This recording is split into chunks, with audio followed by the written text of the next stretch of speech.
नाम से सिद्ध, ज्ञान दर्शन चर्या से सिद्ध आप हो तीनों लोक प्रसिद्ध। यश कीर्ति गंध फैला विश्व देवों के अधिदेव, स्वयं तीर्थंकर गण धरना ताप के गुण गाते स्वयं। कार्यवर्ती जितने सिद्ध सभी सिद्धों को तीनों का सिद्ध सर्व सिद्ध पूजा, सिद्ध होने का दे अधिकार, कहे तू स्वयं सिद्ध हो जा। ओम ह्रीं नमो सिद्धारं सिद्धि सिद्ध परमेष्ठिने अनापत् प्राप्ते दिव्य अर्घम निरपामति स्वाहा।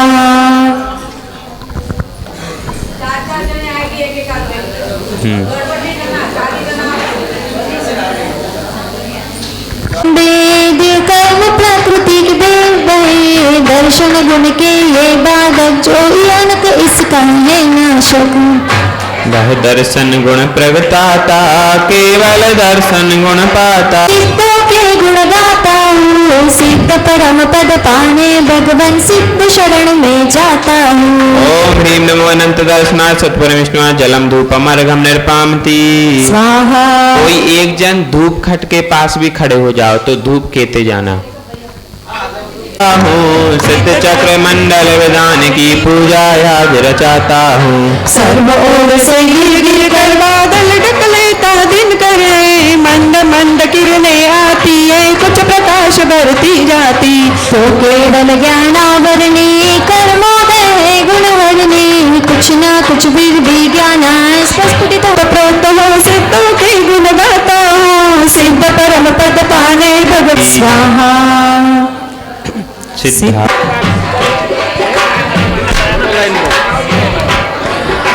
निज स्वभाव में हो अविकारी, फिर भी तीन भाव के धारी, ऐसी आत्मशक्ति के धारी, सिद्ध चक्र जय हो ये तुम्हारी। धर्म अनंत आप में ऐसी आत्मशक्ति के धारी, परमागम से इन्हें प्रमाणो। योक्ति शास्त्र अनुभव के द्वारा प्रगटेगा सिद्धत्व हमारा, यह विधान स्वात्म भाव समार। ओम ह्रीं अर्हं सर्व सिद्धेभ्यो जयमाला पूर्ण महार्घम निरपामिति स्वाहा।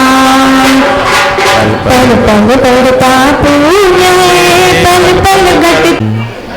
नमो सिद्धारं नमो आयरियारं नमो वज्रायारं नमो लोये सर्वसाहुणं। मेरे पवित्र मन में गुरुदेव आओ, मैं शास्त्र वाचन करूं प्रतिभा जगाओ। अरहंत भाषित सभी श्रुत देवताओ, क्या बोलना अब मुझे तुम ही बताओ, क्या बोलना अब मुझे तुम ही बताओ। इससे स्वयं स्वभावाप्ति प्रभावे कृष्ण कर्मणा, तस्मै संज्ञा रूपाय नमोस्तु परमात्मने। ज्ञान दिया है दिया है, कुछ भी लिया नहीं। मेरे हित में मेरे सुख में क्या कुछ किया नहीं। पर हित कर तुम भूल गए हो, तुम्हें याद करो मेरा अंतिम मरण समाधि। अनंतानंत सिद्ध पंच परमेष्ठी भगवान की कल्याण कल्पद्रुम कलिकुंड श्री 1008 मूल नायक श्री पार्श्वनाथ भगवान की, शासन नायक भगवान महावीर स्वामी की, परम पूजनीय आचार्य भगवंत श्री विराग सागर जी महाराज की, चर्या श्रोमणी आचार्य श्री विशुद्ध सागर जी महाराज की, संयम प्राण प्रदाता आचार्य भगवंत श्री विभव सागर जी महाराज की, अहिंसा मई विश्व धर्म की, श्री सिद्ध चक्र विधान की।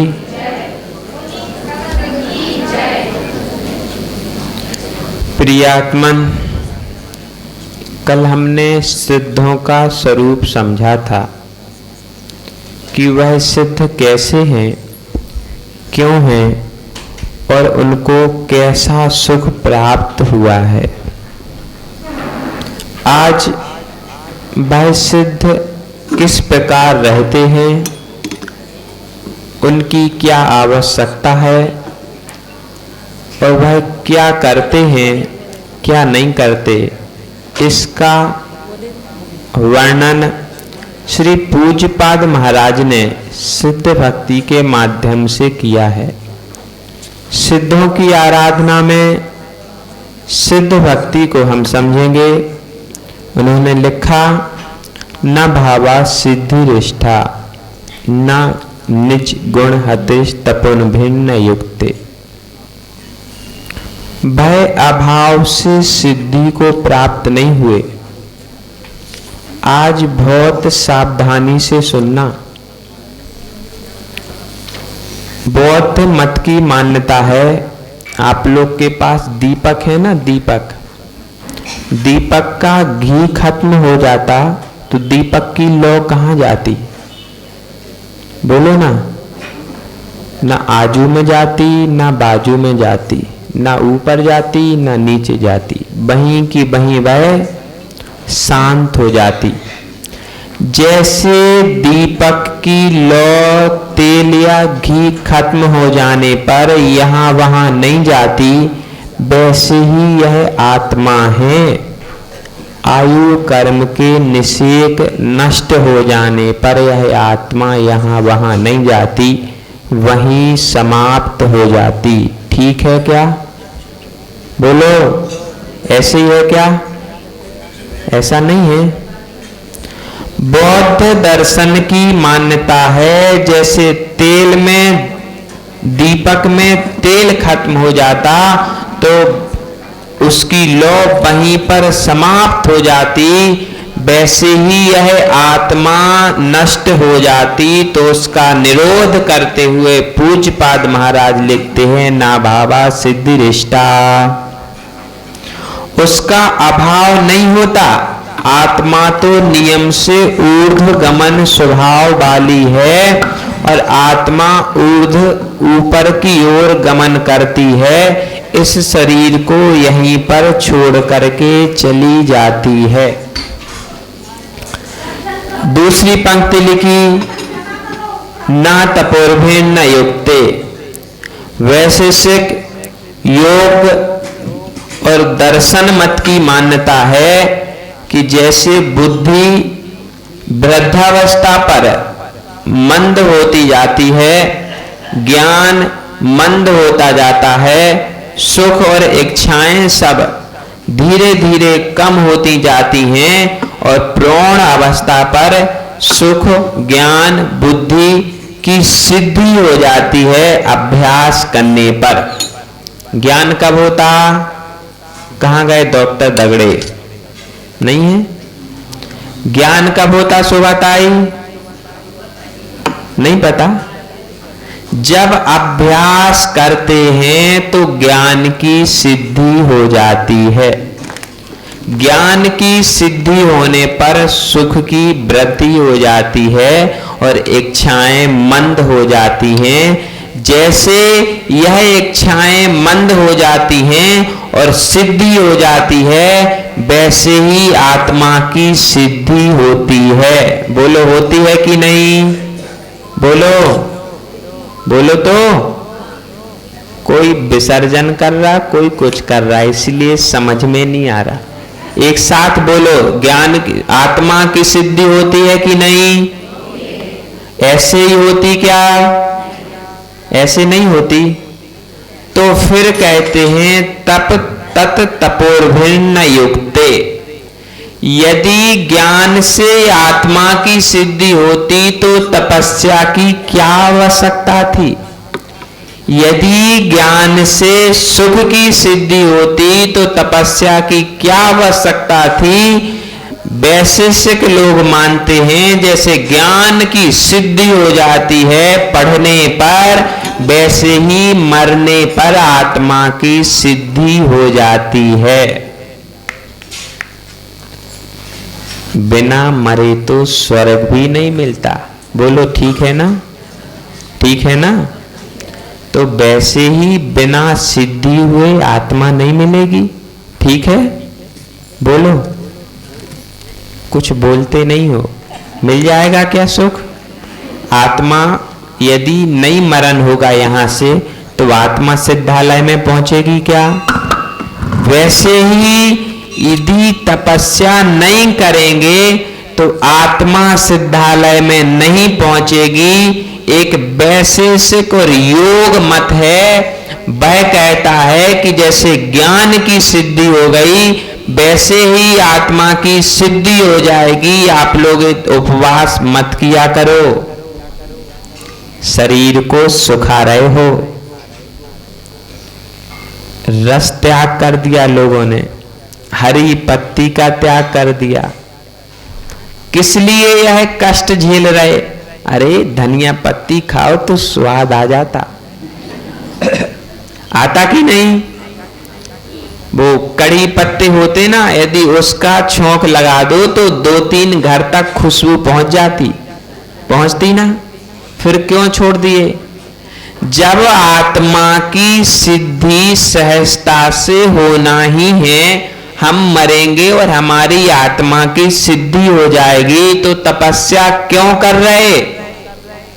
बोलो, क्यों शरीर को सुखा रहे? अष्टानिका लग गई, एक उपवास एक पालना, एक उपवास एक पालना। क्यों शरीर को कष्ट दे रहे? जब आत्मा की सिद्धि होना ही है तो शरीर को कष्ट क्यों? बोलो ठीक है ना? बोलो तो। यदि ऐसा ही होता तो पूज्यपाद महाराज तत् तपोर्भिर न युक्ते नहीं लिखते। उनका कहने का मतलब है कि आत्मा की सिद्धि तो होगी, लेकिन तपस्या के बिना आत्मा की सिद्धि। यदि संसार विषय सुख होता तो तीर्थंकर क्यों त्यागे? काहे को शिव साधन करते, संयम सो अनुरागे। यदि राज्य का सुख भोगते भोगते ही मुक्ति लक्ष्मी मिलनी होती तो ये पार्श्वनाथ घर नहीं छोड़ते। तुम्हारे पास क्या वैभव होगा? 1-2 मंजिल मकान पर इतराते हो। कुछ तौले सोना मिल जाए तो घमंड आ जाता है। जिनके पास भंडार में सोने चांदी की मोहरों की कमी नहीं थी, जिनका वैभव देखने देवता भी तरसते थे, उन तीर्थंकर आदि ने भी वैराग्य को धारण किया, तपस्या की। क्योंकि बिना तपस्या के तीर्थंकर भी मोक्ष नहीं पाते। यद्यपि जब गर्भ में नहीं आए थे उसके 6 महीने पूर्व से रत्नों की वृष्टि होने लगी, तो सिद्ध था कि ये तीर्थंकर का जीव आ रहा। 6 महीने पूर्व से रत्नों की वृष्टि होने लगी, 9 महीने तक होगी, 15 माह तक रत्नों की वृष्टि जिसके जन्म पर हुई। जन्म के बाद स्वर्ग से वस्त्र आ रहे, स्वर्ग से भोजन आ रहा, स्वर्ग से सारी सुविधाएं आ रही। इसका मतलब सिद्ध हो गया कि यह बालक भविष्य में तीर्थंकर बनेगा। जब सिद्ध था ही तो क्यों दीक्षा ली? ऐसा प्रश्न नहीं उठता? बोलो तो। उठता तो, उठना तो चाहिए। तो उसका समाधान करते हुए पूज्यपाद महाराज लिखते हैं कि वह स्वयं तीर्थंकर ही क्यों ना हो, जब तक दीक्षा धारण नहीं करेंगे तब तक मोक्ष नहीं जाएंगे। अत्यस्त मानात्मा। चार्वाक मत कहता है कि यह जैसे पेड़ है ना, पेड़ पृथ्वी से उत्पन्न हो जाता। एक इंद्री, दो इंद्री, तीन इंद्री सम्मूर्छन जीव हैं, वह पृथ्वी का संसर्ग पाके उत्पन्न हो जाते। आज बीज जमीन के अंदर डालो, एक दो दिन में उत्पन्न हो जाता। जैसे बीज जमीन के भीतर से उत्पन्न हो जाता है, वैसे ही यह आत्मा पृथ्वी का संसर्ग पाके उत्पन्न हो जाती है। माता पिता की आवश्यकता नहीं है। और जैसे माता पिता के संसर्ग से यह देह उत्पन्न होती है, वैसे ही यह आत्मा पृथ्वी के संसर्ग से उत्पन्न हो जाती है। जब यह शरीर मरण करता है तो जलाने के बाद या नहीं भी जलाओ तो पृथ्वी में मिल जाता है, वैसे ही यह आत्मा भी इस भूमि में मिल जाती है। बोलो ठीक है ना? बोलो, आप तो बुलवाएंगे, ठीक है कि नहीं?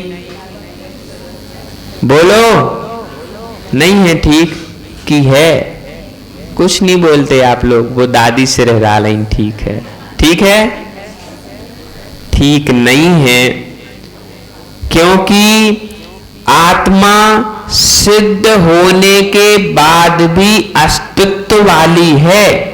उसकी उपस्थिति का क्षय नहीं हुआ, वह तो सदा काल सिद्धालय में उपस्थित रहेगी। और जब तक सिद्धालय नहीं पहुंचेगी तब तक किसी न किसी जीवात्मा में वह निवास करेगी ही करेगी। आज आपको न्याय का स्वाद चखा रहे। जैसे भोजन में लौंजी बनती है ना, खट्टी और मीठी, तो स्वाद विशेष आ जाता है। वैसे ही न्याय के पकवान खाने पर आत्मा को संतोष मिलता है। ईश्वरवादी कहते हैं यह आत्मा कर्म नहीं करती, जो हो रहा है वह होता जाता है और आत्मा धीरे धीरे कर्मों को नष्ट कर देती है और वह अपनी गति को पहुंच जाती है। जरूरी नहीं है कि वह सिद्धालय जाए या सिद्धालय में ही सुख मिले। यदि यहाँ पर भी आपको सुख मिल रहा है तो यही सिद्धालय है। बोलो है कि नहीं? यही स्वर्ग है, यही। यह बात तो समझ में आती, लेकिन सिद्धालय यहाँ है क्या? फिर सिद्धालय था तो सिद्धों की आराधना क्यों करनी पड़ी? यहां सिद्धालय नहीं है। यह आत्मा अनादि से कर्मों से बंधी हुई है। जब तक बंधी रहेगी, जब तक हम इसकी छूटने का उपाय नहीं खोज लेते।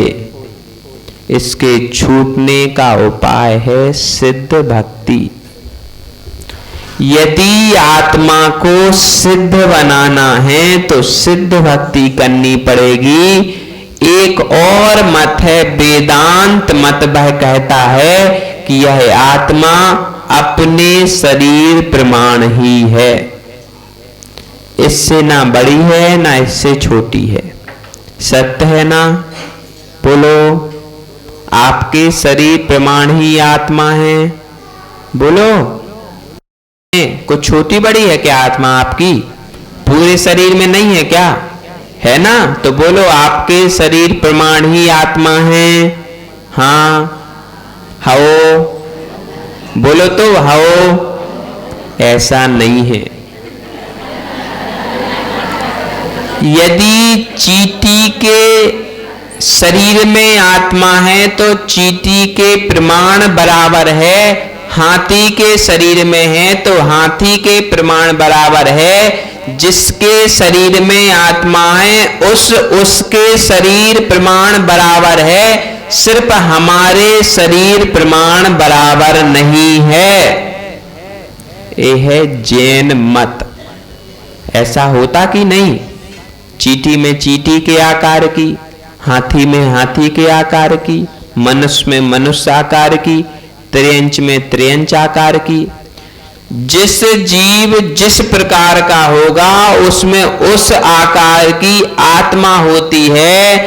लेकिन वेदांत मत कहता है कि जितना बड़ा मैं हूं उतनी बड़ी मेरी आत्मा है। जिस दिन मेरा शरीर नष्ट हो जाएगा उस दिन आत्मा भी नष्ट। अब क्यों पर गा रहे, बजा रहे, नाच रहे, पूजा कर रहे, उपवास कर रहे? जिस दिन मेरा शरीर नष्ट होगा उस दिन मेरी आत्मा भी नष्ट हो जाएगी। हो जाएगी कि नहीं? बोलो। अब तो समझदार हो गए। सांख्य दर्शन कहता है जैसे यह पुरुष कर्म करता है तो कर्मों को स्वयं भोगता है। भोगता है कि नहीं? जो कर्म आप करोगे वह कर्म आपको भोगना पड़ेंगे। भोगोगे कि नहीं? बोलो। तो जो कर्म आत्मा करेगी वह कर्म आत्मा को भी भोगना पड़ेंगे। भोगना पड़ेंगे कि नहीं? बोलो। हो। यह आत्मा जितने भी कर्म करती है उतने कर्म भोग ले और भोगने के बाद सिद्ध बन जाती है, फिर इसको फिर से कर्म नहीं पकड़ती। ऐसा ही है क्या? जितने पाप किए थे शोभाताई ने उतने पाप भोग लिए, बराबर। अब आगे पाप नहीं होगा। अरे विधान तो किया, किस लिए किया? जितने पाप किए थे उन पापों के प्रक्षालन के लिए विधान किया। अब जब शोभाताई स्वर्ग जाएंगी तो स्वर्ग नहीं जाएंगी, सीधे मोक्ष चली जाएंगी। जाएंगी कि नहीं? अरे इन्होंने जितने पाप किए थे उन पापों को भोग लिया। पुरुष जितने कर्म करता है उतने कर्म यही भोगता कि नहीं भोगता? यदि व्यापार करे तो उसका फल मिलता कि नहीं मिलता? आप लोग रोटी बनाते तो रोटी फूलती कि नहीं फूलती? उससे पेट भरता कि नहीं भरता? भरता है ना। तो आत्मा ने जितने पाप किए थे उन पापों को इस विधान के माध्यम से क्षय कर दिया। अब यह आत्मा सीधे सिद्धालय जाएगी। जाएगी कि नहीं? कहाँ रुक जाएगी फिर? घर पे? कहाँ रुकेगी? तो आचार्य कहते हैं कि ऐसा नहीं है। स्वाकृत फल भुक्त मोक्ष भागी। जिसको मोक्ष जाना होगा उसको अपने अपने किए हुए कर्मों को जलाना पड़ेगा। अग्नि से नहीं, ध्यानाग्नि से। नैयायिक लोग कहते हैं जैसे गुण गुणी से जुदा नहीं होता वैसे ही आत्मा शरीर से जुदा। आपके भीतर रोटी बनाने की कला है। बोलो है ना? है? जोर से बोलो। हो है। तो वह कला आपसे अलग नहीं है। यदि आप रोटी बनाना चाहोगे तब ही रोटी बनेगी। यदि आप पुड़ी बनाना चाहोगे तो पुड़ी ही बनेगी। पराठा चाहोगे तो पराठा ही बनेगा। बराबर? बोलो। उदाहरण ठीक है? ऐसे ही जब आत्मा भगवान बनना चाहेगा तब आत्मा भगवान बनेगी, अन्यथा आत्मा भगवान नहीं बन सकती। एक बार रोटी बनाना प्रारंभ कर दी तो रोटी बन करके ही रहेगी, बीच में रुकती तो नहीं है। बोलो। रुक जाती क्या? एक बार रोटी बेलना शुरू कर दिया तो रोटी रुक जाती क्या बनना? बोलो तो। बनाते हो कि नहीं? किसी बाई से तो नहीं बनवाते घर पे खाना? ऐसे ही लग रहा हमें तो, कोई बोल ही नहीं रहा। आप लोग स्वयं बनाते कि पड़ोसी से बनवाते? तो उत्तर दो ना, रोटी एक बार बनाना प्रारंभ कर दी तो अंतिम तक बनती कि नहीं बनती, बीच में रुकती क्या? एक बार विधान प्रारंभ कर दिया, अब निर्जरा चालू हो गई, कब तक? जब तक आत्मा की सिद्धि नहीं होगी। ऐसे ही है? बोलो तो। नहीं है। क्यों नहीं है? क्योंकि यह आत्मा में भेद पड़ जाता है, गुण गुणी से जुदा नहीं होता, लेकिन आत्मा शरीर से जुदा ही है। यदि जुदा नहीं मानोगे तो सम्यक दर्शन की धज्जियां उड़ जाएंगी और बड़े अच्छी तरीके से मिथ्यात्व में पहुंच जाओगे। गुरुदेव कहते थे, स्यादबाद जैन दर्शन का अमृत है, तो दूसरी ओर एकांतवाद जैन दर्शन का जहर है।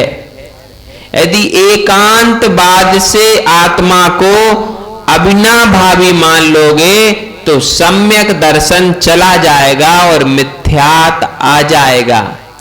आत्मा यद्यपि जुड़ी हुई भी है और अलग अलग भी है। जब तक संसारी दशा में आत्मा है तब तक शरीर से जुदी नहीं है, और जिस दिन संसारी दशा से अलग हो जाएगी उस दिन यह शरीर अलग और आत्मा अलग हो जाएगी। बौद्ध लोग कहते हैं, अभी हमने जो काम किया वह काम दूसरे क्षण में हम नहीं कर पाएंगे, क्योंकि यह पर्याय तो नष्ट हो गई ना। बोलो तो। 9:15 बजे यदि आपने भोजन नहीं कर पाए तो फिर 9:15 बजे भोजन नहीं कर पाओगे, फिर 9:15 के बाद में ही कर पाओगे। बराबर। एक बार घड़ी का कांटा आगे चला गया तो वह पीछे नहीं जाता। वैसे ही हमने जितने जितने कर्म किए हैं वह एक बार कर्म कर लिए तो पीछे नहीं आएंगे, आगे ही आगे जाएंगे। सर्वम क्षणिकम, और यह संसार क्षणिक है। जो आपने आज विधान किया वह विधान कल नहीं कर पाओगे। कर पाओगे क्या? जो आज बैठा हुआ है हो सकता वह कल नहीं बैठ पाए। बराबर है। तो ऐसे ही जो आज काम कर पा रहे हो वह कल नहीं कर सकते। उसी प्रकार यह जो पर्याय है वह पर्याय इसी समय नष्ट हो चुकी है। जो अगले समय आएगी वह नवीन पर्याय आएगी। बराबर। बोलो हो। अब हमें यह देखना है कि अगले समय जो पर्याय आ रही है वह पर्याय नवीन है, तो अगले समय जो आत्मा आएगी वह पुरानी रहेगी क्या? बोलो। वह भी नवीन हो जाएगी। हाउ कि नहीं? हाउ। आत्मा भी तो नई नई आएगी ना। जब वही समय नहीं आता तो वही पुरानी आत्मा कैसे आ जाएगी? जो रोटी एक बार खा ली वह क्या पुनः रोटी रूप बनेगी? बोलो। तो जो आत्मा एक बार उपयोग कर ली वह पर्याय नष्ट हो गई, तो आगे फिर वह आत्मा उपयोग में आएगी क्या? आज हमने सारे कर्मों को नष्ट कर दिया तो हमें कल नष्ट करने की जरूरत पड़ेगी ही नहीं। बोलो। फिर क्यों सालों के लिए संपत्ति जोड़ते हो जब एक दिन का ठिकाना नहीं है? पता नहीं कल रहेंगे कि नहीं रहेंगे। सोचते थे हम लोग कि विराग सागर जी अभी 20 वर्ष तो कम से कम रहेंगे, और वो एक भी दिन नहीं रहे। तो जो आज आत्मा नष्ट हुई है वह आत्मा कल नहीं मिलेगी। ऐसे ही जो आज हमने पुण्य कर लिया वो पुण्य कल नहीं होगा, क्योंकि आज की पर्याय तो नष्ट हो गई। तो जो आज पाप कर लिया वह पाप भी आज ही नष्ट होगा। बोलो, जो विधान आज कर लिया वह कल नहीं कर पाओगे? बोलो ना, कर पाओगे क्या? अरे आज 16 अर्घ हो गए, कल कौन से करोगे? 32 करोगे ना, 16 तो नहीं करोगे। वैसे ही आज जो भक्ति कर ली वह कल कर पाओगे क्या? उससे और अच्छी हो या उससे और बुरी हो सकता कि नहीं? वैसे ही जो आज आत्मा है वह कल रहेगी कि नहीं? बोलो, बोलो तो। जो आत्मा आज है उसकी पर्याय आज नष्ट हो गई, तो वह आत्मा कल रहेगी क्या? बोलो ना, नहीं रहेगी। क्या बोल रहे, समझ नहीं आ रहा, जोर से बोलो थोड़ी। नहीं रहेगी ना? रहेगी। कैसे रहेगी? अब लगा कि यह सभा जैनियों की सभा है, क्योंकि जैन दर्शन यह कहता है कि पर्याय नष्ट होती है लेकिन पर्यायी नष्ट नहीं होता। बहुत अच्छे से सुनना, नहीं तो भटक जाओगे। पर्याय तो नष्ट हो जाती लेकिन पर्यायी नष्ट नहीं होता। द्रव्योपत्ति व्यात्मा, यह आत्मा तो ध्रुव है, अचल है, अमर है। यह आत्मा नष्ट नहीं होती। होगा नष्ट तो हमारा कर्म नष्ट होगा, आत्मा नष्ट नहीं होती। प्रियात्मन, पूज्यपाद महाराज एक सैद्धांतिक आचार्य हुए हैं। उन्होंने सिर्फ 8 छंद में सिद्ध भक्ति लिखी है, लेकिन सारे तत्व उस सिद्ध भक्ति में भर दिए। जो उन तत्वों का रसास्वादन कर सके तो वह मानेगा कि आज मुझे जैन धर्म का पीयूष पीने के लिए मिल गया। आप लोग को चाहिए कि न्याय की परिभाषाओं को समझ करके अपने भीतर जो सांख्य मत, बौद्ध मत, वैशेषिक मत, सांख्य मत, चार्वाक मत, ईश्वरवादी मत जो पलते हैं ना, आज के नए बच्चे हैं ना, वह कहते हैं सब धर्म समान है। हमें क्या आवश्यकता है सिर्फ इनकी पूजा करने की? यदि ये भगवान है तो बाहर मंदिर में बैठने वाले भगवान नहीं है क्या? वह भी तो भगवान है। जैसे आपका स्टैंडर्ड अलग होता, वैसे ही भगवान का स्टैंडर्ड भी तो अलग होता ना। बोलो तो, नहीं होता क्या? उन बच्चों के भीतर में इस मत प्रवेश कर चुके हैं। यदि माता पिता इन मतों का परिचय नहीं रखेंगे तो आपके बच्चे आपके हाथ से चले जाएंगे। आपके हाथ से जाने का मतलब है कि धर्म के हाथ से। और यदि बौद्धों में पहुंच गए तो वह आपकी सेवा तो दूर, क्या दुर्दशा करेंगे कुछ कह नहीं सकते। एक मान्यता है घटा मुक्ति। घट होता ना घड़ा, घड़ा देखा सबने? तो घड़े के अंदर चिड़िया को रख दिया, ऊपर से कपड़े से मुख बांध दिया और फिर घड़े में एक पत्थर मारा तो घड़ा फूट गया। फूट गया कि नहीं?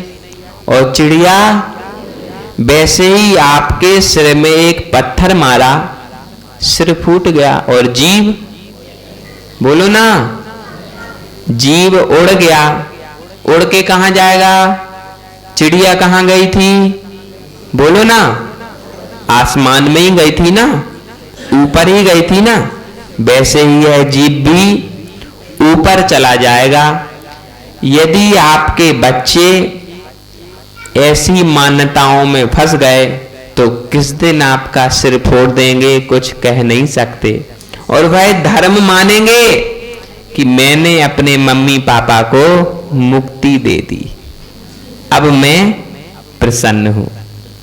उनकी सेवा करनी थी, सेवा से अच्छी मुक्ति दे दी, क्या पता कैसा मरण होता, उन्हें मुक्ति मिलती या ना मिलती।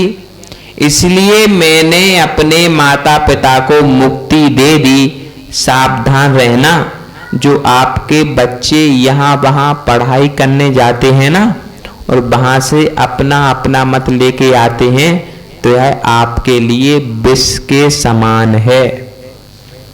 बच्चों को बाहर तो खुशी खुशी भेज देते हो, लेकिन उतनी ही सावधानी रखना उनके घर आने पर, सबके साथ रह करके सब में ना मिल जाएं। यदि मिल जाएंगे तो आपको समस्या हो जाएगी। कहीं वो पढ़ाएंगे कि घटा मुक्ति होती है, तो कोपर गांव में, बोलो ना, कोपर गांव में सब विद्वान हैं, कोपर गांव में ऐसा नहीं हो सकता, लेकिन ऐसा हुआ तब अकलंग देव को लिखना पड़ा। प्रियात्मन, कहने का मतलब इतना ही है कि आपको न्याय दिया है जिससे आप समझ सकें अच्छे बुरे का भेद, निश्चय और व्यवहार का भेद, अच्छे और बुरे को समझ सकें। इसीलिए यह न्याय परोसा है। बड़ी सावधानी से इसको अपने हृदय में रखना, कहीं चूक ना कर जाना, नहीं तो सम्यक दर्शन शीघ्र ही पलायन कर जाएगा। सम्यक की रक्षा के लिए और अपने मत की प्रतिष्ठा के लिए इस न्याय को हृदय में धारण करो, जिससे कि आपका और आपके परिवार का और इस विश्व का कल्याण हो सके। इसी भावना के साथ संयम प्राण प्रदाता आचार्य भगवंत श्री विभव सागर जी महाराज की